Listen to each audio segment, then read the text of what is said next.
Hai guys, welcome to Teguh Story Channel.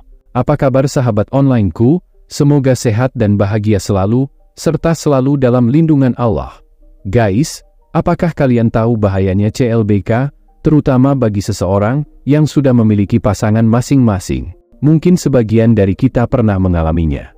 Kisah cinta lama bersemi kembali ini dialami oleh seorang wanita di Kediri, Jawa Timur. Akan tetapi, kisah wanita ini justru membuat dirinya kehilangan nyawanya. Bagaimana kisahnya? Simak video ini sampai habis sahabat onlineku.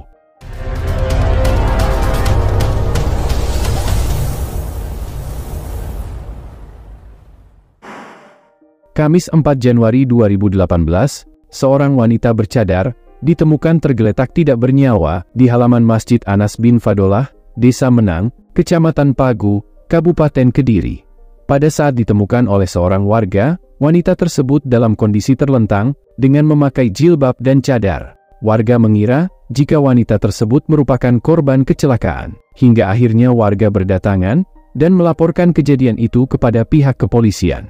Tak lama setelah mendapatkan laporan tersebut, pihak kepolisian pun tiba di TKP. Saat diperiksa, tidak ada yang mengenali korban, sebab korban menggunakan hijab dan bercadar. Selain itu, tidak ditemukan identitas korban, akan tetapi, petugas menemukan sebuah ponsel dan secari kertas bertuliskan, "Maaf, mohon dirawat sesuai syariat Islam, dan jangan cari tahu siapa saya." Selanjutnya, pihak kepolisian membawa jasad korban ke Rumah Sakit Bayangkara Kota Kediri untuk dilakukan pemeriksaan lebih lanjut. Di lain sisi, dengan ditemukannya sebuah ponsel milik korban, pihak kepolisian berhasil menghubungi keluarga korban dan meminta keluarga korban untuk datang ke rumah sakit guna memastikan jasad korban adalah anggota keluarganya. Setibanya di rumah sakit, keluarga memastikan jika itu benar, korban merupakan anggota keluarga mereka, sehingga korban berhasil diidentifikasi dan diketahui korban bernama Nurul Khotimah, wanita asal Kediri berusia 38 tahun. Setelah keluarga memastikan jika itu adalah anggota keluarganya, mereka merasa janggal, lantaran Nurul meninggal secara tiba-tiba, ditambah lagi adanya bekas luka di bagian lehernya. Selanjutnya, pihak keluarga meminta kepada pihak kepolisian untuk mengusut kasus ini. Dengan demikian, pihak kepolisian mulai melakukan penyelidikan, dimulai dari ponsel milik Nurul yang ditemukan di TKP.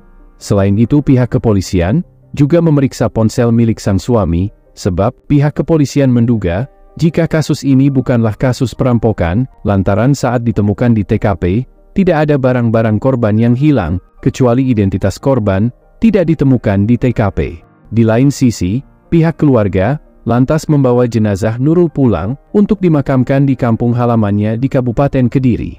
Singkat cerita, setelah melakukan berbagai penyelidikan, pihak kepolisian berhasil menangkap pelaku dari kasus ini pada Sabtu 6 Januari 2018. Pelaku tersebut, yakni Makrus berusia 39 tahun, yang juga merupakan warga Kabupaten Kediri, Jawa Timur. Dan ternyata, Makrus ini, dulunya pernah menjalin hubungan asmara dengan Nurul, saat duduk di bangku SMP, akan tetapi hubungan mereka kandas begitu saja. Hingga akhirnya, setelah beberapa tahun kemudian, Nurul menikah dengan Sunario, begitu juga sebaliknya dengan Makrus. Ia juga menikah dengan seorang wanita, dan dikaruniai 2 orang anak. Setelah menikah, Nurul mengikuti sang suami di daerah Tulung Agung. Suami Nurul ini bekerja di PLN sebagai sopir, sementara Nurul sendiri hanya seorang ibu rumah tangga, sambil membuka usaha jahit di rumahnya sendiri. Selain dikenal wanita bercadar, Nurul juga dikenal pribadi yang tertutup, baik di antara keluarga maupun tetangga khususnya setelah menikah. Dari pernikahan mereka yang sudah berjalan cukup lama, Nurul dan Sunario dikaruniai 2 orang anak, dan kehidupan mereka bisa dibilang berkecukupan dalam segi ekonomi, dan kebahagiaan juga turut melengkapi kehidupan rumah tangga mereka. Singkat cerita, pada suatu hari, Nurul berencana mengajak keluarganya untuk pergi berlibur untuk melepas penat. Akan tetapi, semua rencananya untuk pergi berlibur bersama keluarganya itu pupus begitu saja, sebab Nurul dipanggil lebih dulu oleh Yang Maha Kuasa. Dan kejadian yang menimpa Nurul ini bermula ketika sekolah SMP-nya dulu mengadakan reuni, di mana Nurul Khotimah dan Makrus menghadiri acara reuni tersebut, dan keduanya kembali bertemu setelah sekian lama mereka berpisah. keduanya pun lantas bertukar nomor HP, hingga akhirnya, jalinan asmara mulai tumbuh kembali di antara mereka berdua. Setelah pertemuan itu, hubungan Nurul dan Makrus semakin intens, bahkan, Makrus sering berkunjung ke rumah Nurul di Tulung Agung. Awalnya, suami Nurul tidak curiga sedikit pun, sebab tidak ada hal-hal yang aneh yang terlihat di antara Nurul maupun Makrus. Sunario menganggap, Makrus hanya seorang tamu dan merupakan teman sekolah istrinya dulu. Hubungan Nurul dan Makrus ini, tidak ada satu orang pun yang mengetahuinya, hingga suatu hari, kecurigaan itu muncul dalam benak Sunario, kala sang istri kerap mendapatkan ponsel baru, dan setelah ditanya oleh sang suami, Nurul pun mengaku bahwa ponsel tersebut diberi oleh Makrus sebagai hadiah, sebab Makrus sekarang sudah sukses sebagai pengusaha di bidang percetakan. Atas pengakuan Nurul tersebut, Sunario merasa ada sesuatu hal yang besar yang disembunyikan oleh istrinya. Sunario lantas mencari tahu akan kecurigaannya tersebut dengan menanyakan beberapa pertanyaan kepada Nurul. Hingga akhirnya, Nurul pun mengaku jika dulu ia pernah menjalin hubungan dengan Makrus saat duduk di bangku SMP, dan sekarang ia kembali menjalin hubungan lagi dengan Makrus semenjak acara reuni SMP tahun 2013 silam. Sebagai suami, tentu saja Sunario merasa marah dan tidak percaya istrinya bisa berbuat demikian, akan tetapi Sunario berusaha menyembunyikan kemarahannya tersebut dari sang istri.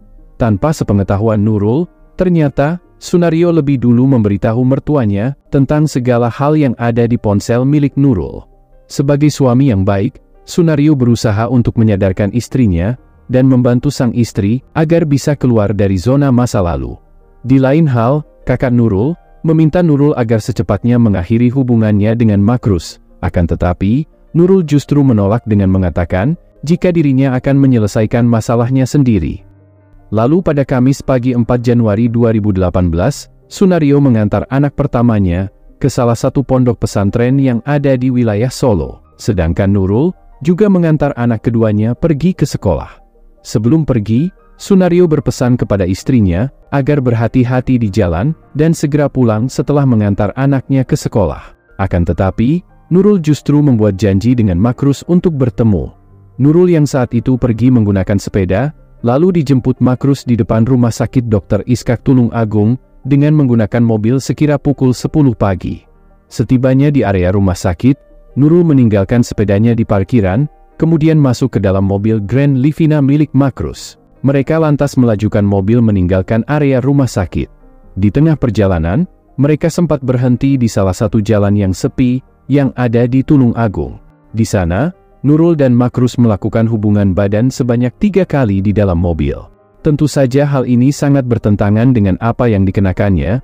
Nurul yang setiap harinya selalu mengenakan jilbab dan cadar, ternyata bisa berbuat sedemikian rupa, dan ternyata, sejak pertemuan mereka di tahun 2013 itu, setiap kali mereka bertemu, ternyata, mereka selalu melakukan hubungan suami istri.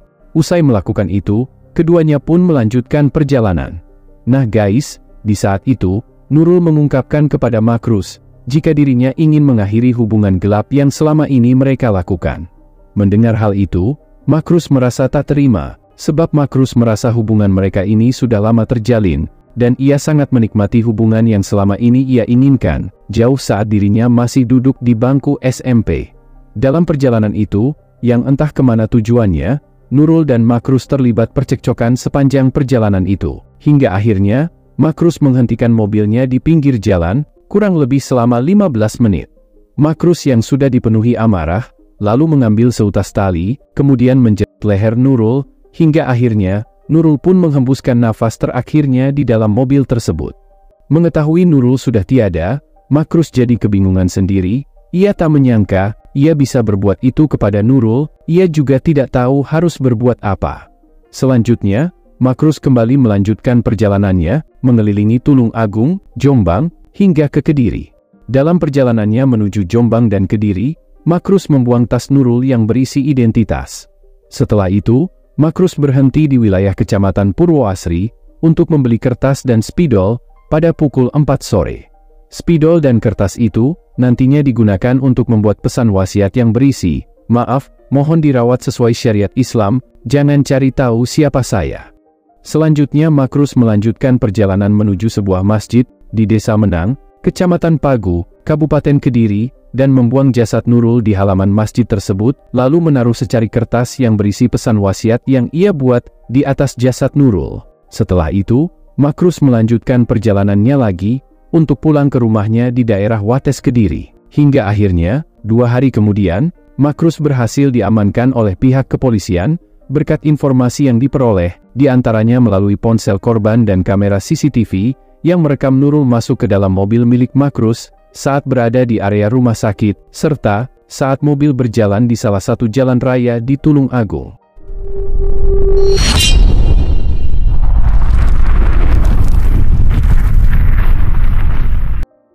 Saat diperiksa, Makrus mengaku membuang jasad Nurul di depan masjid itu lantaran ia kerap melaksanakan sholat di masjid tersebut. Jadi, Makrus paham sekali keadaan dan situasi di masjid tersebut. Makrus juga mengungkapkan, jika dirinya melakukan itu, lantaran dirinya masih sayang dan masih cinta kepada Nurul Khotimah. Namun, ia juga merasa benci dengan kondisi yang mereka jalani, di mana keduanya tidak bisa hidup bersama. Bahkan, Makrus juga sempat meminta Nurul untuk menceraikan suaminya. Akan tetapi, Nurul menolak permintaan Makrus tersebut demi anak-anaknya. Selain mengamankan Makrus, pihak kepolisian juga berhasil mengamankan sejumlah barang bukti, diantaranya beberapa ponsel, tali yang digunakan pada saat kejadian, kertas dan spidol, serta mobil Nissan Grand Livina milik Makrus. Saat di persidangan, Sunario telah menyiapkan kado khusus untuk Makrus. Kado tersebut berupa kitab suci Al-Quran dan uang sebesar Rp50.000 yang berikan oleh Makrus kepada anaknya saat di pondok pada 13 Oktober 2017. Sunario memberikan kado tersebut lantaran ia tidak ingin menerima pemberian dari orang telah membunuh istrinya.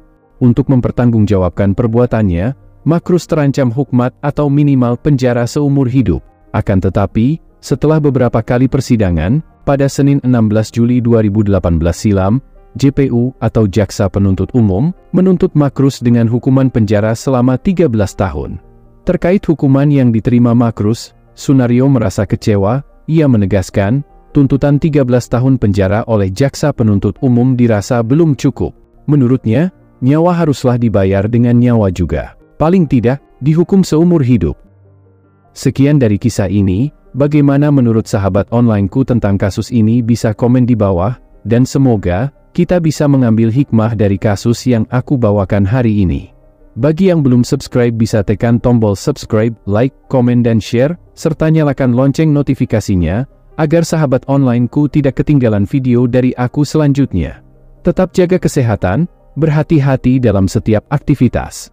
Dan juga yang mau request tentang kasus-kasus yang ingin aku bawakan, bisa DM di Instagram Teguh Story Channel, atau bisa juga komen di bawah. Sampai jumpa lagi di video selanjutnya. Terima kasih.